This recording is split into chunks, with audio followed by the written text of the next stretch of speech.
श्रद्धेय विद्यावाचस्पती डॉक्टर शंकररावजी, परमादरणीय आशाताई,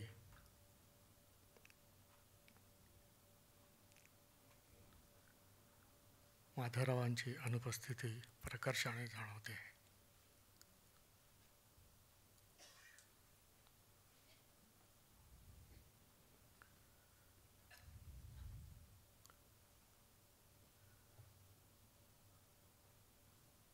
खरं म्हणजे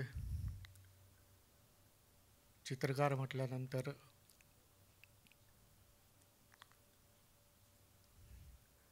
एखादा कॅनव्हास मांडला असता तर सहज सोपं झालं असतं.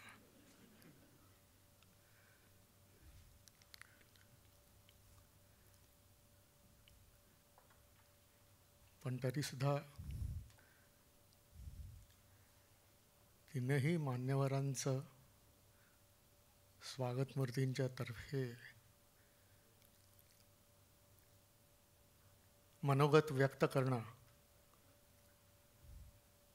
एक जरा कठीण काम आहे.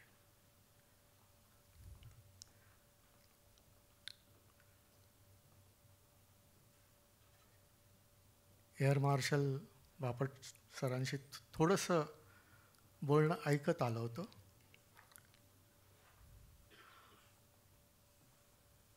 अपर्णाताईंना कुठल्या तरी कार्यक्रमात किंवा कुठल्या तरी टी व्हीवर पाहिलं आहे, हेही थोडं थोडं आठवत आहे. पण जास्त समय आमचा चित्रनिर्मितीत जात असल्यामुळे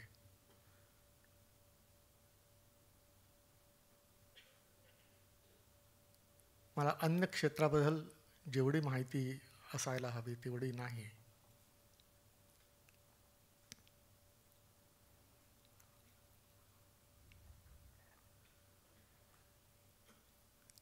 उत्तुंग परिवारतर्फे जे काही कार्यक्रम होत असतात त्यात काही कार्यक्रम मी स्वतः पाहिलेले आहेत. माधवरावांशी अनेक वेळा फोनवरती बोलणं पण व्हायचं. म्हणजे पहिल्यांदा जेव्हा बोलणं झालं आणि त्याच्यानंतरसुद्धा आपली फार जुनी गाढ मैत्री असल्यासारखी आमचे संवाद व्हायचे. त्यांच्या बोलण्यामध्ये प्रेम होतं, स्पष्टोक्ती होती.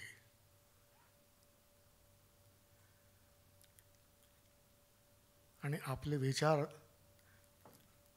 ते मांडत असताना आणि त्यांनी बोलावल्यानंतर त्यांच्या आग्रहाला नाही म्हणण्याची ताकद ऐकणाऱ्यामध्ये नसते. इतकं त्यांचं प्रेमळ बोलणं असायचं.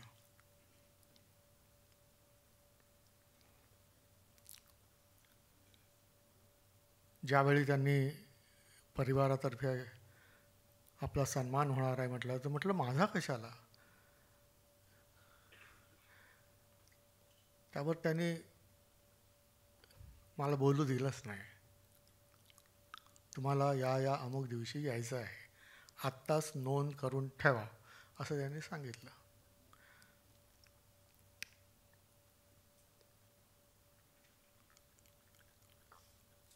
पुरस्कार आणि ज्यावेळी सत्कार होत असतो त्यावेळी खूपच संकोच मनामध्ये येत असतो. तो संकोच एवढ्यासाठी की फार मोठी आता जबाबदारी येऊन पडली आहे असं मला वाटत असतं. कारण पुरस्कार किंवा सन्मान हा पूर्णविराम नसतो.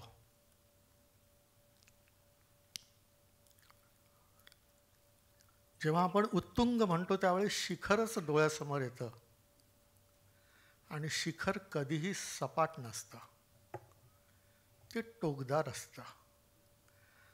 आणि ते गाठल्यानंतर आपण खूप काही मिळवलं असं जरी क्षणभर वाटलं तरी ते शिखर एका धनुष्याच्या टोकाप्रमाणे किंवा ॲरोप्रमाणे दाखवत असतं की there is room on the top.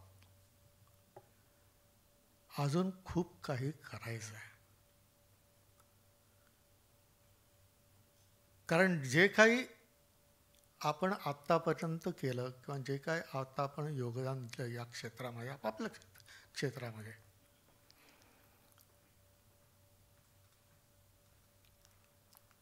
ते योगदान पुरस्कार प्राप्त मिळाल्यानंतर ते आपल्या बायोडाटामध्ये जाऊन बसतं की मग अचीवमेंट होऊन जाते. आणि अचीवमेंट ही फुलस्टॉप नसते. योगदान हे आपल्याला पुढे पुढे नेत असतं. इतिहासामध्ये नोंद योगदानाची होते, कॉन्ट्रिब्युशनची होते. अचीवमेंट हा बायोडाटा केवळ कागदावर दाखवण्याकरता.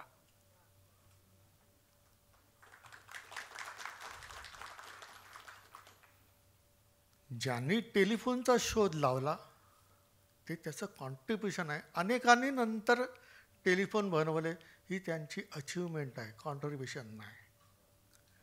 ज्यांनी मोबाईलचा शोध लावला ते त्याचं कॉन्ट्रिब्युशन आहे.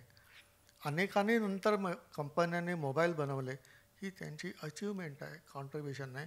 आपला जो काही बायोडाटा असतो ही केवळ अचीवमेंटचा असतो, जो सादर करावा लागतो. PhD मिळेपर्यंत ते योगदान असतं. PhD मिळवली की ते अचीवमेंटमध्ये जाऊन बसतं. त्यामुळे सतत शेवटपर्यंत जसा श्वास चालू असतो तोपर्यंत आपण काम करत राहायला पाहिजे.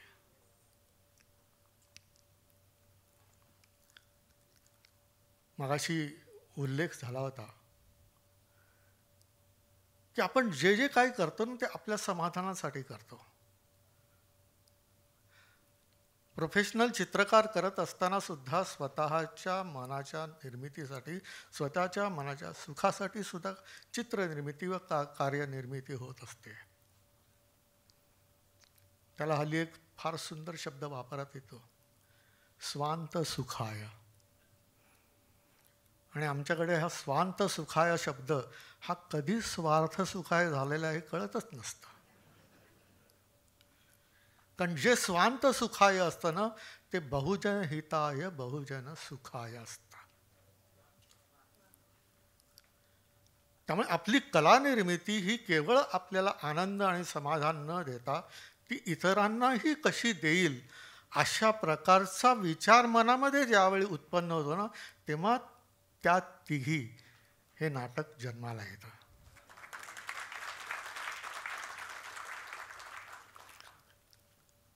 आणि मी जे काही कार्य करत आहे हे ज्यावेळी विमानात बसून उंचावर जाऊन एअर मार्शल पाहत असतात त्यावेळी कळतं की मी या एवढ्या उंचावर का आहे, तर ह्या संपूर्ण भूप्रदेशातल्या आपल्या बांधवांच्या सुरक्षेसाठी मी आहे. ही उत्तुंगता असते, ती भरारी त्याच्यासाठी असते. घार वरती गिरट्या घालत असली तरी आपल्या पिलाकडे लक्ष असतं. तसंच आपल्या वैमानिकांचं सुद्धा लक्ष आपल्या प्रजेवरती असतं की यांच्या सुखांमध्ये कुठलाही आक्रमण तर होणार नाही ना, ते सुरक्षित राहतील ना, हे पाहण्यासाठी. म्हणून आम्हा चित्रकारांना सुद्धा ज्यावेळी चित्र बनत असतं त्यावेळी ते केवळ माझ्याच भिंतीवर राहावं असं वाटत नाही, ते इतरांच्या भिंतीवर पण गेलं पाहिजे. कारण प्रत्येक कलाकृती ही जन्माला येताना त्या कलाकारापेक्षाही अधिक आयुष्य घेऊन जन्माला आलेली असते. त्यामुळे मी माझ्या मनासाठी आणि माझ्या सुखासाठी केलं, परंतु तुम्ही गेल्यानंतर तुम्ही काय दाखवू इच्छिता, काय सांगू इच्छिता ते चित्र तुमच्या नंतरही सांगत राहणार आहे. हा विचार जेव्हा मनामध्ये येत असतो त्यावेळी ती कलाकृती ही विश्वात्मक होऊन जाते. आणि म्हणून चित्र पूर्ण असेपर्यंत ते आमचं असतं. चित्रावर एकदा स्वाक्षरी केली की ते चित्र स्वतंत्र जगत असतं.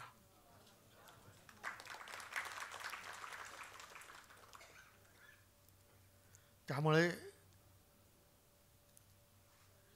पुरस्कार, सन्मान आपण केलात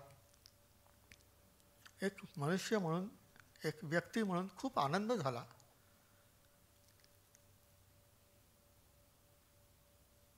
आपण अशा व्यक्तींना शोधून काढतोय आणि त्यांचा सन्मान करतोय. हा सन्मान हा व्यक्तीचा सन्मान नाही आहे, ते जे क्षेत्र आहे ना त्या क्षेत्राचा सन्मान आहे. आणि हे करणारे सुद्धा असावे लागतात. त्यावेळी राजे होते की जे नवरत्न शोधून आपल्या दरबारामध्ये ठेवायचे. याचा अर्थ फक्त तेवढेच रत्न होते का? नाही. आजही रत्नही आपल्या देशामध्ये आपल्याकडे चहूकडे पसरलेली आहेत. सगळीच पुरस्कृत झाली नसतील. त्यामुळे आम्हाला जो काही प्राप्त झालेला पुरस्कार आहे हा आमचा एकट्याचा नाही, तर आमच्यासारखे जे कोणी आहेत त्या सगळ्यांचा सत्कार आहे. त्या सर्वांच्यातर्फे मी या मनोगतामधून कृतज्ञता व्यक्त करतो. धन्यवाद.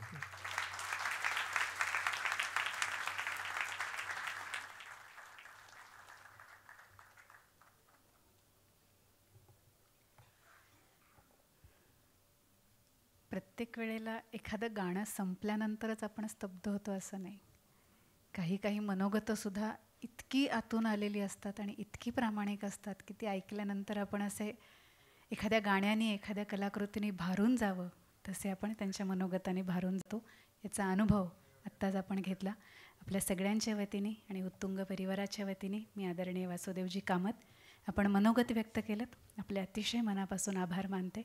आणि यानंतर ज्यांच्या शुभहस्ते आणि अध्यक्षतेखाली असा एक सुंदर योग आपल्या सगळ्यांचा इथे जुळून आला ते विद्यावाचस्पती शंकररावजी अभ्यंकर, तितक्याच सन्मानाने मी आपणास इथे निमंत्रित करते आणि विनंती करते आजच्या सोहळ्याच्या निमित्ताने आपण आम्हा सर्वांना संबोधित करावं.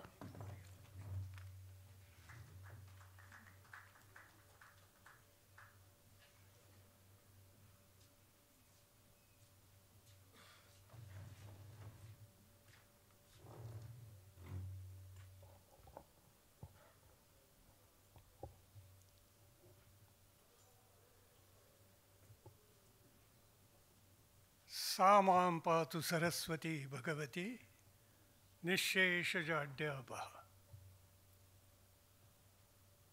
उत्तुंग सांस्कृतिक परिवार न्यासाचे सर्व मान्यवर पदाधिकारी, संगीतरत्न सन्माननीय आशाताई, ओंकार, त्यांचे सर्व सहकारी, पदाधिकारी, विश्वस्त कार्यकर्ते, सेवक, आज उत्तुंग पुरस्काराने ज्यांना सन्मानित केलेले आहे ते तिन्ही पुरस्कारार्थी आणि आपण सर्वजण रसिक बंधू भगिनींनो, आणि चुकून असले याच्यामध्ये तर महाविद्यालयीन तरुण तरुणी,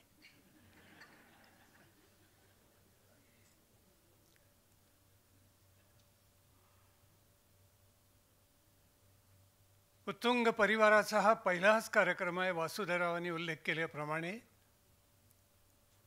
की ज्यावेळी आपल्यामध्ये माधवराव नाही आहेत.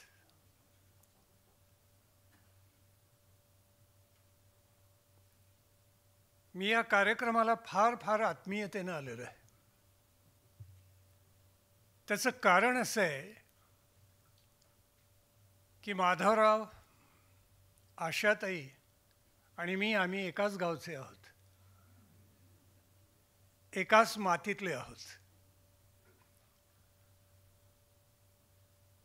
तर माधवरावांचा प्रवास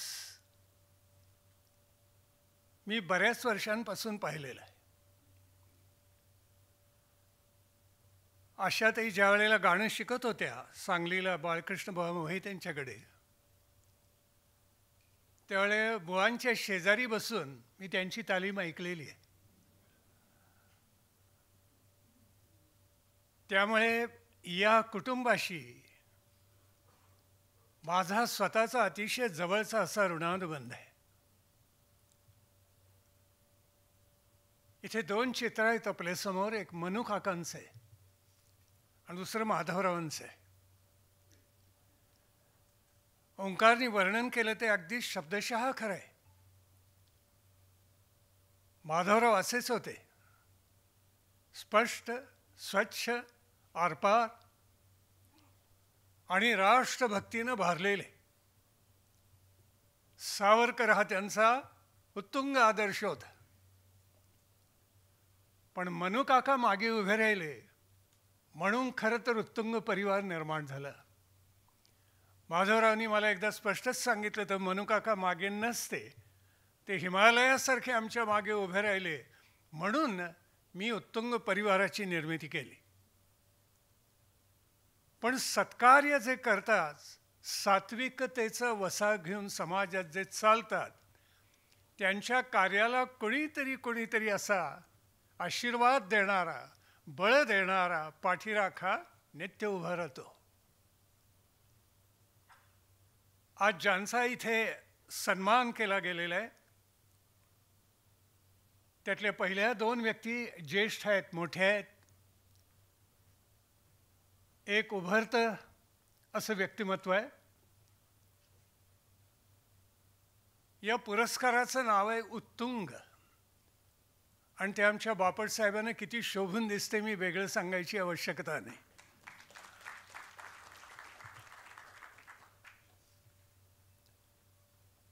वासुदेवराव, आपण किती छान बोललात, अतिशय हृदय, थेट काळजाला विडणार. मी नेहमी सांगतो की पुरस्कार कधी एकट्याचा नसतो आणि पुरस्कार मिळाला की उत्तरदायित्व वाढतं. हाच विचार त्यांनी किती सुंदर मांडला आणि स्वांत सुखाय म्हणाले. कलाकार जितका मोठा मोठा होत जातो ना तितका तो छोटा होतो.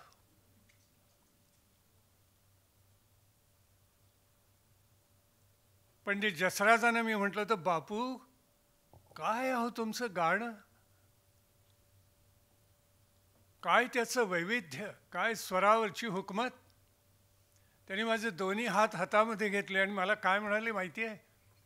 पंडितजी म्हणाले, बिल्कुल सच बात बोलता हूँ, 50-60 वर्ष तक संगीत की साधना करता हूँ लेकिन आज तक षड्ज नहीं मिला. मनुष्य जितका मोठा होत जातो ना त्या त्या क्षेत्रामध्ये तितकं त्याला कळत जातं की आपण कुठे आहोत. वासुदेवरावांची पोर्ट्रेट जी आहेत ना काय सुंदर केली ते एकापेक्षा. वासुदेवराव मला गोंधळेकरांची आठवण येते. फार सुंदर केलीत आपण चित्र.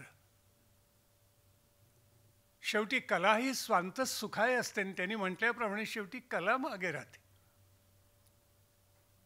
आणि ते सर्वार्थानं खरंच आहे. बापट साहेबांनी तर मला वाटते काय क्वाड्रन कमांडर का लीडर काय म्हणतात तिथून सुरुवात केली आणि एअर मार्शल पदापर्यंत उत्तुंग झेप घेतली. एका मराठी माणसानं अशी उत्तुंग झेप घ्यावी याचा मराठी माणसाला किती नितांत गौरव वाटला पाहिजे सांगा.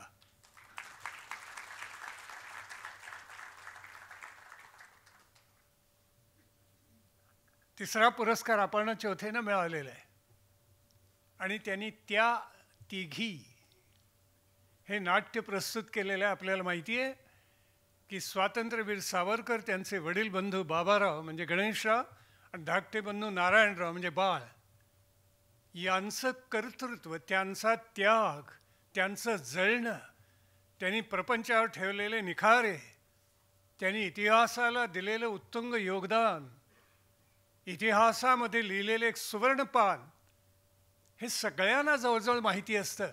पण त्यांच्या कुटुंबांना ज्या नरक यातना भोगाव्या लागल्या त्याचा परिचय मात्र जवळजवळ नसतो. त्या तिघी म्हणजे सगळ्यात थोरल्या येसूबाईंनी, मधल्या म्हणजे स्वातंत्र्यवीरांच्या पत्नी यमुनाबाई आणि सगळ्यात धाकट्या म्हणजे नारायणरावांच्या पत्नी शांताबाई. या तिघींना प्रतिदिनी प्रत्येक क्षणी अग्निदिव्य करायला लागलेलं आहे.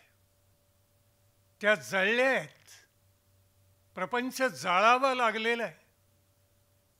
स्वातंत्र्यवीर सावरकरांची कल्पना करा, 27 वर्ष पूर्ण झाली तर 28व्या वर्षी सावरकर अंदमानला गेले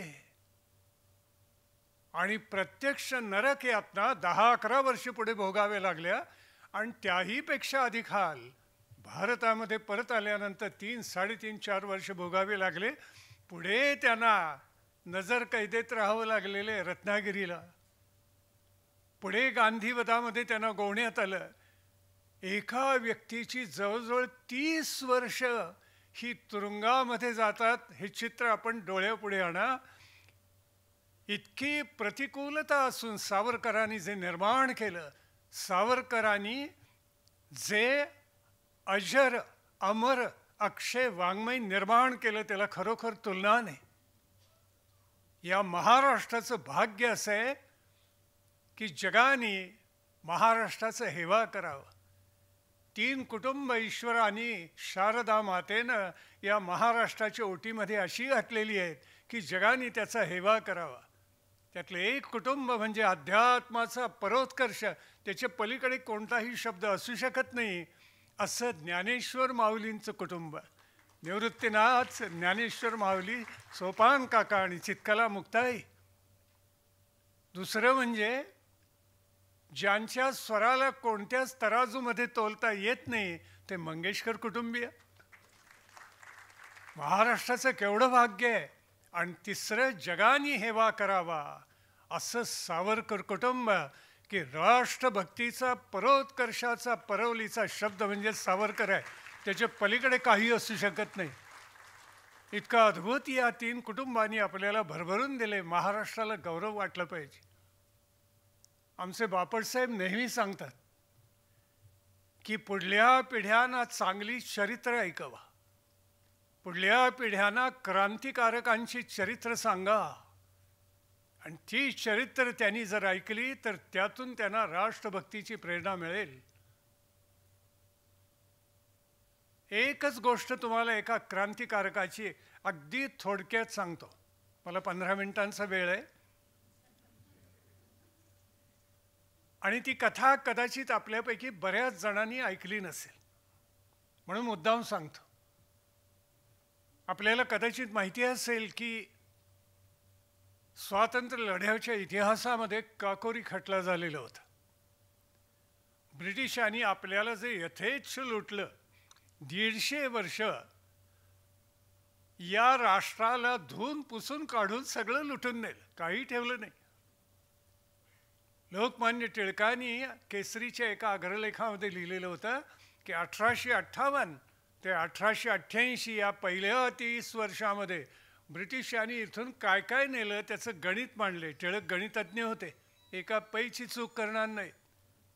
आणि त्या सगळ्या वस्तू त्यांनी मांडलेल्या होत्या आणि शेवटी म्हटलेलं होतं, एक क्षणभर बाजूला ठेवा, इथून भारतातून या 30 वर्षामध्ये ब्रिटिशांनी किती रोकड नेली असावी. लोकमान्य लिहितात 90 कोटी पाऊंड नेले 1888 पर्यंत. 1947 पर्यंत किती लुटलं असेल मला सांगा. 140 कोटी भारतीयांनी टाहो फोडून सांगितलं पाहिजे ब्रिटिशांना, सगळं ओका आणि जे इथून पळवून नेले ते परत द्या भारताला. इतकं प्रचंड नेले आणि सगळ्या तिथल्या संग्रहालयामध्ये भरून ठेवलेलं आहे.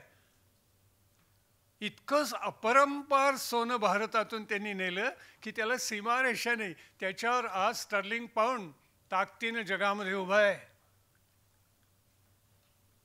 मग हे ब्रिटिश जे लुटतात ते धन आमचंच आहे. म्हणून उत्तरेकडच्या तरुणांनी ठरवलं की ब्रिटिश खजिना जात असताना आपण छापा घालायचा आणि ते धन पुन्हा राष्ट्राच्या कामासाठी परत यायचं. आणि आगगाडीतून अग्निरथामधून ते धन नेत असताना या तरुणांनी हल्ला केला आणि त्याच्यामध्ये एक 18-19 वर्षाचा तरुण होता. देप्पाड उंच कुस्ती खेळणारा, अतिशय सामर्थ्यशाली, ज्याच्या अंतःकरणामध्ये अशा राष्ट्रभक्तीच्या उर्मी होत्या की विचारू नका. त्याचं नाव आपल्याला कदाचित माहिती असेल, रामप्रसाद बिस्मिल. सरफरोशी की तमन्ना आज हमारे दिल में है. तो रामप्रसाद बिस्मिल. आणि त्यांनी छापा घातला अनेक ब्रिटिश सैनिक मारले गेले. तो कोश पळवून नेत होते तो त्यांनी परत आणला तरुणांनी. पण फंद फितुरीचा इतका शाप आहे आपल्या राष्ट्राला की फितुरी झाली. रामप्रसाद बिस्मिलचं नाव पुढे आलं, त्याला पकडण्यात आलं, खटल्याचं नाटक झालं आणि त्याला फाशीची शिक्षा झाली. 19 वर्षाचा तरुण, कल्पना करा. आत्ता जीवन सुरू होते त्यावेळेला त्या रामप्रसाद बिस्मिलला पकडलं आणि फाशीची शिक्षा दिली. आणि ब्रिटिश सरकारने अत्यंत दयाळूपणे फाशीच्या शिक्षेच्या अगोदर 2 दिवस त्याच्या घरच्या लोकांना रामला भेटायची अनुमती दिली. आणि घरचे लोक सगळे भेटायला आले. त्याची आई काय खणखर असेल अशा सुपुत्राला जन्म दिलेली आई ती. आणि तिने घरच्या लोकांना बजावलेलं होतं, खबरदार कुणी डोळ्यातून पाणी काढलं तर. या देशासाठी माझ्या मुलांनी झोकून देऊन स्वतःला अर्पण केलेलं आहे. मला नितांत गौरव वाटतो माझ्या पुत्राचा. भगिनी निवेदिता आलेल्या होत्या ना चापेकर बंधूंच्या आईचं सांत्वन करायला. आणि त्या बंधूंच्या आईने सांगितलं, 4था पुत्र असता तसे राष्ट्रासाठी बळी दिला असता.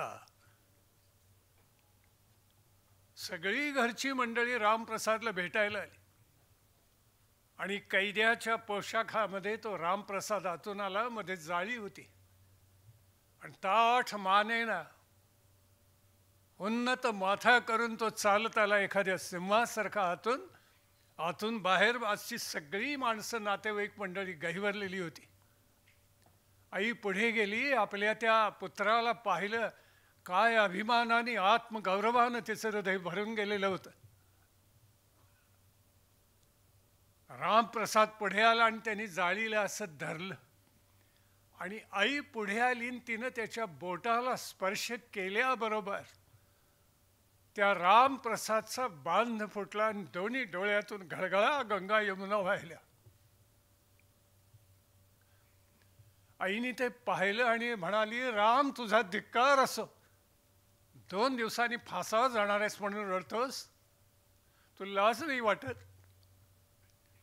त्यावेळी त्यांनी दिलेलं उत्तर इतकं विलक्षण होतं, काय सांगू आपल्याला. तो म्हणाल, नाही माय, फासावर जातोय म्हणून मी रडत नाही. पण आई, तुझ्या पोटी जन्म घेऊन मी तुझी या जन्मात काही सेवा करू शकलो नाही. आई मला क्षमा कर. पण ज्यावेळी फासावर चढेन त्यावेळी ईश्वराला प्रार्थना करेन, याच आईच्या पोटी पुन्हा जन्माला घाल, मला आईची सेवा करायची. आणि 2 दिवसांनी 19 वर्षाचा रामप्रसाद बिस्मिल फासावर चढला. असे आमचे किती तरुण क्रांतिकारक ज्यांनी आपल्या रक्ताचं अर्घ्य वासुदेव बळवंत फडक्यांच्या पासून दिलं. त्याला सीमारेषा नाही. स्वातंत्र्यवीर सावरकर म्हणत असत, चरख्याच्या सुतानं नाही तर तलवारीच्या टोकानं राष्ट्राच्या सीमारेषा निश्चित होत असतात. आणि सर्वार्थानं सत्य आहे. अशा सावरकरांचे माधवराव अनुयायी होते. आशाताई अनुयायी आहेत. त्यांच्या उभयतांच्या ओंकारच्या मनामध्ये राष्ट्रभक्ती ओतप्रोत भरलेली आहे. माधवराव सावरकरांचा कार्यक्रम सादर करायचे, तो एक अनुभव होता. पाहणं इकडं असा जिवंत रसरशीत अनुभव होता. आपण भाग्यशाली आहोत अशा कालखंडामध्ये की या भारताचं काय होईल असं वाटत असताना काही परिवर्तन होते. आत्ता शिवशक 350 वर्ष पूर्ण झाली. 351 शिवशक सुरू झाला आणि पुन्हा शिवरायांचं नाम दुमदुमून गेलेलं आहे. राष्ट्रीय स्वयंसेवक संघ 100व्या वर्षात पदार्पण करतोय. भारतवर्षाला अमृत महोत्सवाची झळाळी नवीन पुन्हा एकदा प्राप्त झालेली आहे. थोडक्यात आपला भारतसुद्धा उत्तुंगकडे चाललेला आहे. आपण सगळेजण अतिशय भाग्यवंत आहोत. आज हा अतिशय सुंदर कार्यक्रम उत्तुंग सांस्कृतिक परिवार न्यासानी इथे संपन्न केला, झालेला नाही आहे अजून, उत्तरार्ध बाकी आहेच आहे त्याचा. बोरकरांची कविता आषाढ सुरू झालेलं आहे आणि ओंकारने छान उल्लेख केला की उद्या बोरकरांचं स्मरण आहे. काल कालिदासाचं आपण स्मरण केलं की अस्ति कश्चित वाग विशेषः असा राजकन्येनं प्रश्न विचारल्यानंतर एक एक शब्द घेऊन एक एक महाकाव्य ज्या महापुरुषांनी महाकवीनं निर्माण केलं, त्या आषाढाचा प्रथम दिवस म्हणजे कालिदासाची स्मृती आहे. आषाढस्य प्रथम दिवसे मेघमालिष्ट सानू म्हणून त्यांनी वर्णन केलेलं आहे कालिदासाने. रघुवंश, कुमार संभव आणि अर्थातच मेघदूत हे खंडकाव्य, अशी 3 अजरामर काव्य कालिदासाने निर्माण केली. बोरकरांचं काव्य तर काय, रामप्रसाद बिस्मिलचं चरित्र अगदी थोडक्यात तुम्हाला सांगितलं. नाही चिरा नाही पणती तेथे कर माझे जुळती, बोरकरांनी म्हटले तसंच हे चरित्र आहे. आणि आषाढ म्हटल्यानंतर बोरकर आठवतात आणि त्यांच्या काव्यपंक्तीसुद्धा आठवतात. सरीवर सरी आल्या ग सचैल गोपी न्हाल्या ग. काय प्रासादिकता, काय अनुप्रास. आणि बोरकर ज्या वेळेला काव्य म्हणून दाखवत असत, आहा, तो एक अनुभव असे, जिवंत अनुभव. मला सहज आठवलं म्हणून एक आठवण सांगतो बोरकरांची, थांबतो. गीत रामायणाने इतिहास घडवला, पण एक प्रसंग असा आला की ज्या वेळेला ग दी माडगूळकर गीत लिहित होते, गीत रामायणामधलं 20वं गीत आहे, आणि प्रभू रामचंद्र लक्ष्मणाला सांगतायत, या इथे लक्ष्मणा बांधकुटी, या मंदाकिनीच्या तटनिकटी. त्यावेळेला बाकीबाब शेजारीच बसलेले होते. ते हसले, म्हणाले, अण्णा एक सुचवू का? त्या अण्णांनी विचारलं, काय? तर ते म्हणाले, या इथे लक्ष्मणा बांधकुटी असं तुम्ही जे लिहिले ना, त्याच्याऐवजी इथे बांधवा बांधकुटी म्हणा ना, म्हणजे अनुप्रासील गोडी वाटेल. अण्णांनी ते ऐकलं नाही, पण फार सुंदर सूचना बाकीबाबनी केलेली होती. हा इतिहास आहे. असा हा मंगल सोहळा संपन्न होतोय. मी म्हटल्याप्रमाणे मी या परिवाराचाच भाग आहे आणि म्हणून अत्यंत प्रेमाने आलो. 29 वर्ष झाली आहेत आणि ही संपन्न परंपरा आता माधवरावांचे चिरंजीव ओंकार, तोही अतिशय समर्थपणे ही पुढे चालवतोय. अशात इतर काय अत्यंत प्रथितयश अशा गायिका आहेत. अत्यंत स्वच्छ स्वर, शुद्ध आकार आणि माळेसारखी दाणेदार तान ही त्यांच्या गायनाची वैशिष्ट्ये आहेत. आणि विशेष म्हणजे अभिजात शास्त्रीय संगीताबरोबर नाट्यसंगीती तितक्याच प्रभावीपणे त्या सादर करतात. या संस्थेचा नित्य उत्कर्ष होऊ दे, ही संस्था उत्तुंगच राहू दे, उत्तुंगच होऊ दे, म्हणून अंतःकरणपूर्वक माझ्या वतीनं आणि आपल्या सर्वांच्या वतीनं मी या उत्तुंग सांस्कृतिक परिवार न्यासाला